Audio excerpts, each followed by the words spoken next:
Hi everyone, I'm Ali GREYMOND. Today we're answering questions about OCD recovery. These are the questions that you left below my videos. And this first one is dealing with harm OCD. How can I refuse the thoughts when it tells me things that scare me? So you're seeing them as this is just another thing that OCD has told me, right? You're not looking at it as in content. Does it have to do with harm? Yes. Is it scaring me? Yes. Okay, that's it. I'm disregarding. But now if it tells you, well, what if it's not scaring you? Well, blah, blah, blah, choosing to disregard, not getting into the dialogue with it. This is OCD. This is the same thing I always had. I'm not dealing with this anymore. I try not to react with fear, but I feel like I'm pushing too much. When I try to do something else, I'm doing it by force. That's fine. I don't think that's a problem. You will have to do it by force because you're doing it by choice. You're making a choice even though that choice doesn't feel comfortable. For example, trying to take my mind off of watching TV or cleaning up.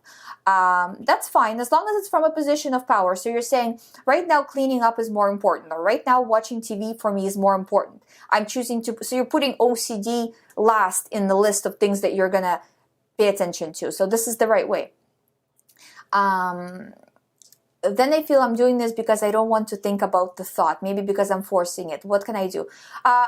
I think really maybe saying in your mind, I'm making a choice. So you're saying with power, I'm making a choice to do this right now. And then we for sure know you're coming from a position of power. But I think you're actually doing everything correctly, just more power. Hi Ali, can you explain how your method isn't reassurance if you're telling yourself it's not real?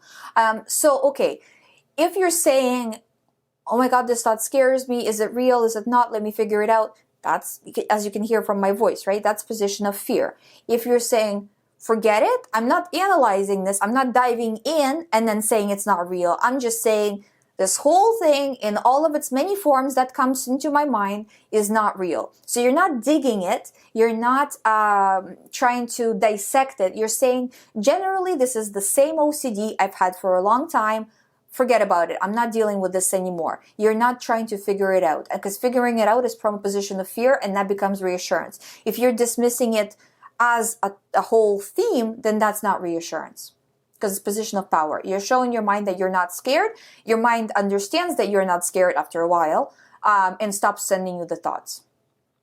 Also, what is your take on the method of going to the worst case scenario when a thought comes in? You know, a lot of doctors take that approach.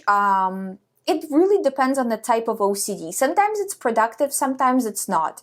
I would say you can try it. There's no problem with trying to go to the worst case scenario, but a lot of the times the client simply can't handle it and they start to fall into reassurance.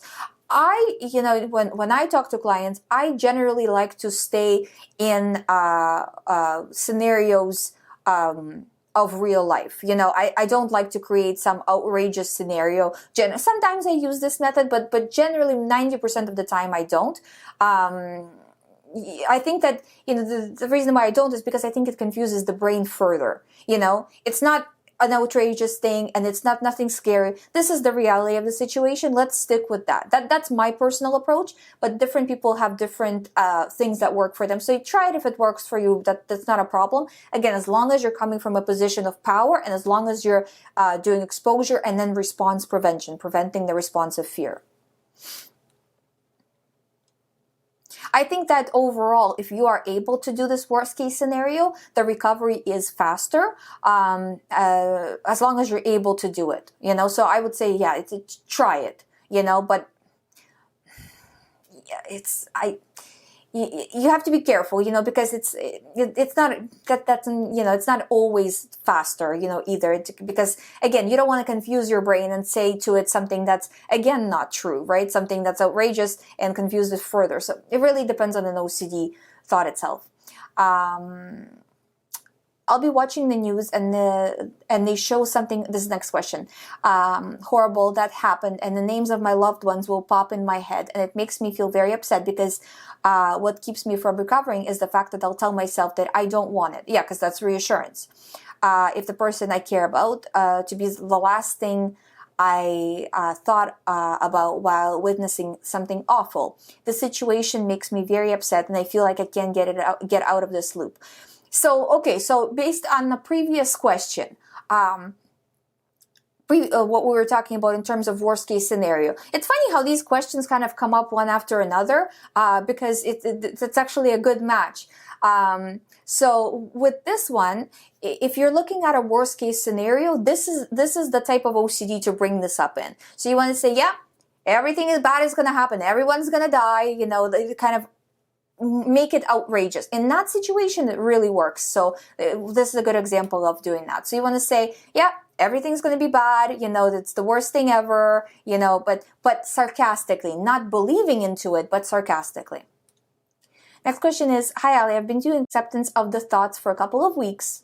Now the anxiety has subsided for the most part, but the thoughts are coming almost every second, all the what ifs. But sometimes the questions don't even make any sense. I've been disregarding all day, but I'm just wondering, am I on the right path of recovery? Yes, absolutely, you are on the right path of recovery. So what is happening is, as all of a sudden you started to disregard. So you were paying attention for a long time, then you started to disregard the thoughts.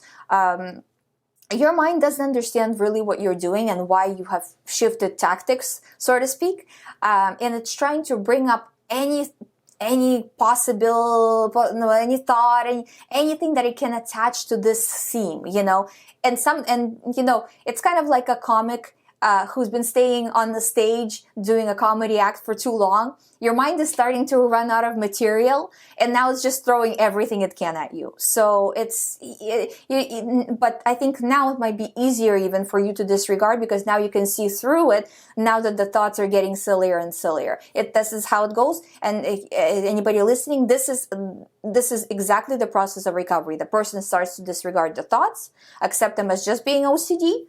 This is what starts to happen. The mind will start to shift these thoughts very quickly, over and over and over and over again, to try to find something that will get you to protect you from danger in all of these ways, right? But eventually it will run out of steam because you're not feeding it, and these thoughts start to kind of become less and less, and the anxiety is lower, and you can see through it, and you don't buy into it because you don't buy into it at all. Then, you know, it gets easier and easier and just kind of comes down to a zero. Next question is, my OCD revolves around a philosophical theory. It states that the outer world with all the people living there may be a figment of my imagination. The only thing that exists is myself. There is no way to disprove this concept as well as to prove it. Because of that, I fear that this theory may be true, that I am alone in the universe. My OCD makes me constantly obsess about this because I fear loneliness. So again, this is your trigger. When this thought comes in, this is the exposure part. Now we need to do the response prevention. So anything that has to do with this thought, you're preventing the response of fear. You're choosing not to analyze. You're choosing not to think deeper into it, not Googling, not checking, you know, not doing anything. Because the more you do these things, whether it's physical compulsions that you're doing to try to prove something, or mental compulsions, or just trying to get more information about it, all of it is OCD. Don't feed it in any way, and these thoughts will go away. This theme is very common, and it's not different than any other theme. Next question is, following your recommendations, I've stopped performing mental rituals aimed at disproving for a month. So this is part of the same situation. And I'm waiting for improvement in my condition. How will I react to this theory when I recover?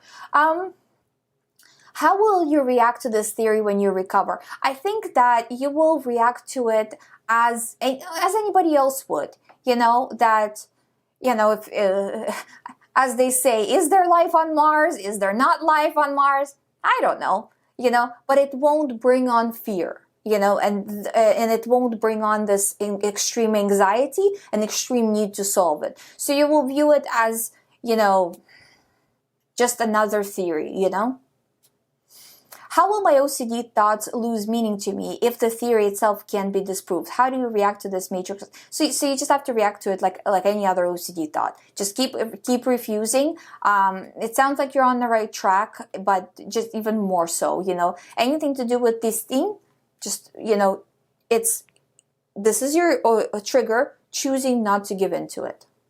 That's all the questions I have for today. If you haven't subscribed yet, please subscribe. If you'd like to do the recovery program, all the information, including my hours and like what I have available and the packages that I have, is on youhaveocd.com. Thank you so much for watching. I'll see you in the next video.